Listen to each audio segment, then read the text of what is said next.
దొంగ సహాయం చందమామ కథ. కాశ్మీర దేశంలో ఒక కులీనుడైన పండితుడు ఉండేవాడు. వారిది జమీందారీ వంశం. అయితే పండితుడి పూర్వీకులు విచ్చలవిడిగా డబ్బు ఖర్చు చేసి అంతులేని ఆస్తి నాశనం చేసేశారు.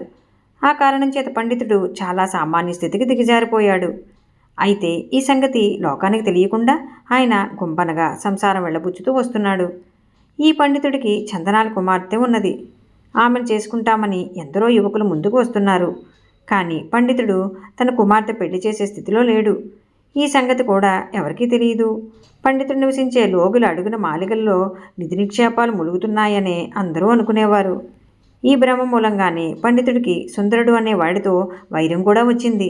ఇద్దరు మొదట స్నేహితులే. ఒకసారి సుందరుడు పండితుడిని చాలా పెద్ద మొత్తం అప్పడిగాడు. తన పేద స్థితిని పండితుడు లౌక్యంగా బయటపెట్టుకున్నాడు. కానీ సుందరుడు తనకు అవమానం జరిగిందనుకుని పండితుడిపై కక్ష కట్టాడు.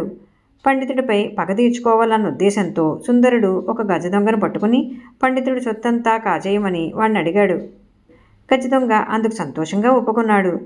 ఒక రాత్రి పండితుడు పడుకుని నిద్రపోతూ ఉండగా ఆయన భార్య, ఏమండి, అమ్మాయికి ఎన్నో సంబంధాలు వస్తున్నాయి కదా, మనకు తగిన సంబంధం చూసి త్వరలో పెళ్లి చేయక ఎందుకు తాత్సారం చేస్తున్నారు అని అడిగింది.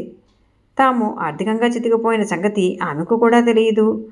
నువ్వన్నది నిజమే, కానీ అసలు సంగతి ఏమిటంటే నా దగ్గర డబ్బు లేదు. కొంతకాలంగా నేను ప్రతిష్ట కోసం పాకులాడుతూ మనకున్న తహతను మించి ఖర్చు చేస్తూ వస్తున్నాను. ఇప్పుడున్న పరిస్థితి ఏమంటే మన సంసారం జరగటానికి ఎక్కడి నుంచి డబ్బు తేవాలో నాకే తెలియదు. పిల్ల పెళ్ళి ఏం పెట్టి చేయను అని పండితుడు తన భార్యతో అన్నాడు. అయ్యో, ఎంత పాపిష్టి గతి దాపరించింది మనకు. ఇంతకాలం బతికి మనం దారిద్ర్యం వాతపడ్డామా అని పండితుడి భార్య శోకించింది. పండితుడికి కూడా దుఃఖం ఆగలేదు.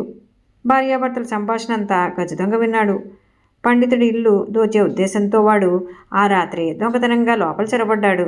తనకు అబద్ధాలు చెప్పి సుందరుడు పంపాడని వాడికి చాలా కోపం వచ్చింది. పండితుడు ఆయన భార్య నిద్రపోయిన దాకా వాడు పొంచి ఉండి తర్వాత చల్లగా బయటకు జారుకున్నాడు.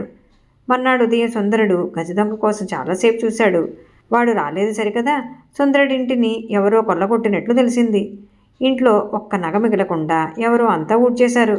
మర్నాడు నిద్రలేస్తూనే పండితుడి భార్య తన తల దగ్గర ఒక మూట ఉండడం చూసింది. విప్పు చూస్తే ఆ మూట నిండా బంగారు నగలు, వెండి నాణాలు ఉన్నాయి.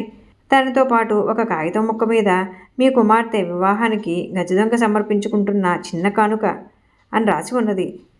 ఈ కథ మీకు నచ్చినట్లయితే లైక్ చేయండి, షేర్ చేయండి. మరిన్ని మంచి కథల కోసం మా సంపత్ ఛానల్ సబ్స్క్రైబ్ చేసుకోండి.